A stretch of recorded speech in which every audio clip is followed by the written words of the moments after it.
Hello guys, कैसे हो आप सब। स्टोमिटा में आप सबको का स्वागत है। तो आज मैं मूवी देखने जा रही हूँ और मूवी का नाम है महाअवतार नरसिम्हा। जब मूवी का नाम सुना महाअवतार नरसिम्हा, कभी से मैं एक्साइटेड थी कि इस मूवी को मैं देखने के लिए आऊँगी और फाइनली मैं आ गई हूँ और देखती हूँ कि कैसा है। मूवी का जो एक्सपीरियंस होता है ये एक अनोखा एक्सपीरियंस होता है। बहुत को एक्शन वाली मूवी पसंद होती है, बहुत को रोमांटिक मूवी पसंद होती है, बहुत को लव्स वाली मूवी पसंद होती है। तो इन मूवी का हमारे लाइफ में बहुत ही ज़्यादा इम्पोर्टेंट होता है, इम्पोर्टेंस होती है।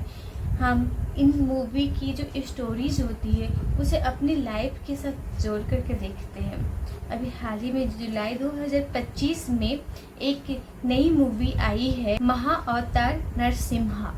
तो इस मूवी में मेनली जो स्टोरीज है वो विष्णु भगवान के ऊपर बनाया गया है। भक्त प्रहलाद की कहानी है जो बहुत ही ज़्यादा अच्छी है। मूवी में आप देख सकते हो कि सबसे पहले तो ये हिरण्यकश्यप और उनके जो भाई है ये दोनों ही एक बहुत ही बड़े असुर होते हैं जो कि लोगों को बिना मतलब के बहुत ही ज़्यादा टॉर्चर करते, परेशान करते हैं, मारते हैं, पीटते हैं। और ख़ास करके वैसे लोगों को जो श्री विष्णु श्री हरि के भक्त होते हैं। तो ये दोनों ही भाई श्री हरि के दुश्मन होते हैं। तो ये लोग किसी न किसी तरह से चाहते हैं कि पूरे साम्राज्य में तीनों लोकों में अपना वर्चस्व प्राप्त करें। सबसे पहले तो छोटे भाई श्री हरि के हाथों से मारा जाता है। इसके बाद जो हिरण्यकश्यप है वो अपनी शक्ति को बढ़ाने का प्रयास करते हैं। वो ब्रह्मदेव की आराधना में लग जाते हैं और तपस्या में लीन हो जाते हैं। उनकी तपस्या की दिव्यता और घोर तपस्या की वजह से पूरा ब्रह्मांड हिलने लगता है। तब ब्रह्मदेव प्रकट होते हैं और पूछते हैं, मांगो, तुम्हें क्या वर मांगना है। तब हिरण्यकश्यप कहते हैं कि मेरा वर्चस्व तीनों लोकों में फैल जाए और मुझे न कोई अष्ट मार सकता, न शष्ट मार सकता है, न सजीव चीज़ों से मरूँ, न निर्जीव चीज़ों से मरूँ, न मैं घर में मरूँ, न बाहर में मरूँ, न मैं दिन में मरूँ, न रात में मरूँ। का अत्याचार और ज़्यादा बढ़ जाता है। अब क्या किया जाए। ऐसे में सभी जो श्री हरि के भक्त जन है वो त्राही कर रहे हैं, कह रहे हैं कि मुझे बचाइए भगवान, हे हरि, कृपया धरती पे आइए और इस दुष्ट राक्षस से मुझे बचाइए। हिरण्यकश्यप को ये पता नहीं होता है कि उनका सबसे बड़ा शत्रु उनका बेटा ही होगा, क्योंकि उनका बेटा जो है वो भक्त प्रहलाद होते हैं जो श्री हरि के सबसे बड़े भक्त होते हैं। वो जन्म के साथ ही श्री हरि के नामों के साथ ही वो बड़े होते हैं। ओम नमो भगवती वासुदेवाय नमः, ओम नमो भगवती वासुदेवाय नमः, ओम नमो भगवती वासुदेवाय नमः। इनका वो मंत्र का चैंटिंग करते रहते हैं और इसी के साथ वो बड़े होते रहते हैं। उन्हें उनके गुरुओं ने उन्हें समझाते हैं कि ऐसा मत करो, जो भगवान है वो तुम्हारे पिताजी ही है, तो उन्हीं की आराधना करो। पर वो नहीं मानते। वो जानते हैं कि ये शरीर नश्वर है, ये शरीर का रिश्ता हमारे पिताजी से है, पर ये जो आत्मा है इनका जो रिश्ता है वो परमात्मा से है। और उन्हें पता है कि ईश्वर की स्तुति के लिए ही है और वो निरंतर श्री हरि का जाप करना आरंभ कर देता है। जब हिरण्यकश्यप यानी उनके पिताजी को पता चलता है कि मेरा बेटा ही मेरा सबसे बड़ा शत्रु है, वो श्री हरि के ही गुणगान गा रहे हैं, तो उन्हें मारने का प्रयास करते हैं। वो हाथी के साथ उसे कुचला जाता है, कभी समुद्र में फेंका जाता है, कभी पहाड़ों से धकेला जाता है। पर उनके जब रक्षक ही हमारे पालन करता श्री हरि है तो फिर उन्हें कौन मार सकता है। इसलिए वो हर बार बच जाते हैं। एक बार भक्त प्रहलाद को बहुत ही ज़्यादा जिज्ञासा हुई कि मैं अपने श्री हरि की दर्शन करूं। तो फिर उन्होंने अपने सच्चे हृदय से उन्हें पुकारा, हे श्री हरि, मुझे एक बार आप दर्शन दे दो, एक बार आप दर्शन दे दो। तब श्री हरि ने उन्हें दर्शन दिया। उन्होंने खुद को उनका गुरु या भगवान ना कर करके उनका सेवक अपने आप को बताया कि मैं तुम्हारा सेवक हूँ, मैं भक्त का सेवक हूँ, तुम जब भी बुलाओ मैं आ जाऊँगा, ऐसा उन्होंने बताया। उसके बाद उन्होंने बोला कि मैं तो हर जगह हूँ, बस देखने की देरी है, मैं हर कण कण में हूँ। और वैसे भी श्री हरि जो ईश्वर है वो तो हर जगह ही है ना, बस देखने की देरी होती है।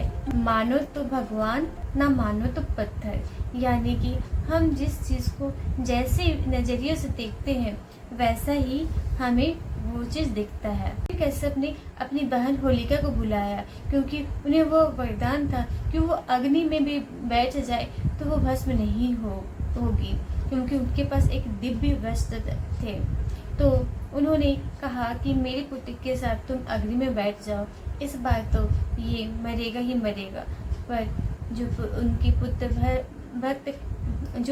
पुत्र प्रहलाद है, उन्हें इस बात का दुख नहीं था कि वो अग्नि में बैठ रहे, उन्हें इस बात का दुख था कि उनकी जो बुआ है होलिका वो आग में बैठकर भस्म न हो जाए, इसलिए वो उसके लिए शोक कर रहा था। उन्होंने कहा अपने पिताजी को कि कृपया मुझे ही सिर्फ जाने दो, मेरी बुआ को यानी कि होलिका जी को मत मेरे साथ बैठाओ, क्योंकि मुझे पता है मेरे जो श्री हरि है वो मुझे बचा ही लेंगे। और दोनों को उस लकड़ी की आग में बैठने का आदेश दिया। भक्त प्रहलाद ओम नमो भगवती वासुदेवाय के मंत्र के जाप के साथ वो बैठ गए। इस मूवी में तो वैसा दिखाया नहीं गया। पिताजी ने उनकी एक नहीं मानी। कैसे भक्त प्रहलाद बच जाते हैं और होलिका जी जल जाती है। एक्चुअली होलिका के बदन में जो दिव्य वस्त्र होते हैं वो उसमें से हट करके भक्त प्रहलाद के बदन में चले जाते हैं। तो जलते जलते होलिका जी ब्रह्मदेव को पुकारते हैं और कहती है कि हे प्रभु, मुझे ये वरदान मिला था कि मैं अग्नि से भी नहीं जलूंगी, तो मैं इस अग्नि से क्यों जल गई। तब ब्रह्मदेव जी कहते हैं कि होलिका, तुम्हें ये वरदान अवश्य मिला था कि तुम अग्नि से नहीं जलोगी, लेकिन ये वरदान तुम्हें तुम्हारी रक्षा के लिए और दूसरों की सुरक्षा के लिए दिया गया था, लेकिन तुमने ऐसा कुछ नहीं किया, तुमने इसका दुरुपयोग किया है, इसलिए तुम भस्म हो रही हो। जब भक्त प्रहलाद घर वापस आता है तो उन्हें देखकर उनके पिताजी बहुत दुखी होते हैं, परेशान होते हैं और पूछते हैं कि बताओ श्री हरि कहाँ पे है, कहाँ मिलेंगे श्री हरि तुम्हारे, मुझे उन्हें मारना है, उन्हें उनसे मिलना है, उसे देखना है, कहाँ मिलेंगे तुम्हारे श्री हरि। तो भक्त प्रहलाद कहते हैं कि श्री हरि तो सब जगह में है, कण कण में श्री हरि है, आप जहाँ देखोगे वहाँ श्री हरि है। उनकी ये बातें सुनकर वो बोलते कि एक सामने एक खंबा होता, उन्हें की तरफ इशारा करके वो कहते हैं कि क्या तुम्हारे श्री हरि इस खंबे में भी है। तो उसने कहा कि हाँ पिताजी, इस खंबे में भी श्री हरि है। उन्होंने उस खंबे पर एक गदा से मारा, उस खंबे में से श्री हरि जी एक नरसिंह के अवतार में आते हैं और उनके साथ युद्ध करते हैं। उन्हें कहते हैं कि देख मैं आ गया हूँ।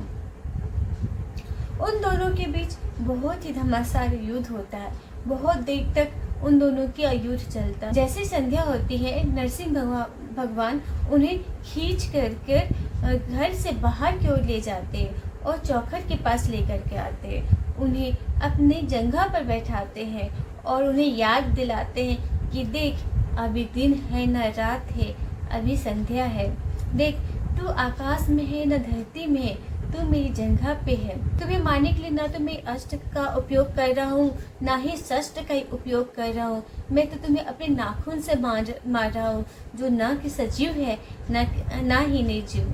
ऐसे कहते हुए उन्हें मार देते हैं। उनकी हिंसकता ख़त्म होती है। लेकिन उनकी ये ऐसी हिंसकता की वजह से नरसिंह भगवान जो है वो बहुत ही ज़्यादा क्रोधित में रहते हैं। उनका जो क्रोधित है, उनका जो गुस्सा है वो अभी भी शांत नहीं हुआ। अब उनकी गुस्सा को शांत करने की क्षमता किसी में नहीं है।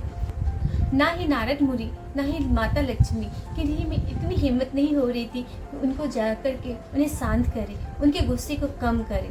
तब उन सभी देवी देवताओं ने आग्रह किया भक्त प्रहलाद से कि तुम जाकर के बात करो, क्योंकि तुम्हारे लिए ही भगवान इतने ज़्यादा व्याकुल और चिंतित है।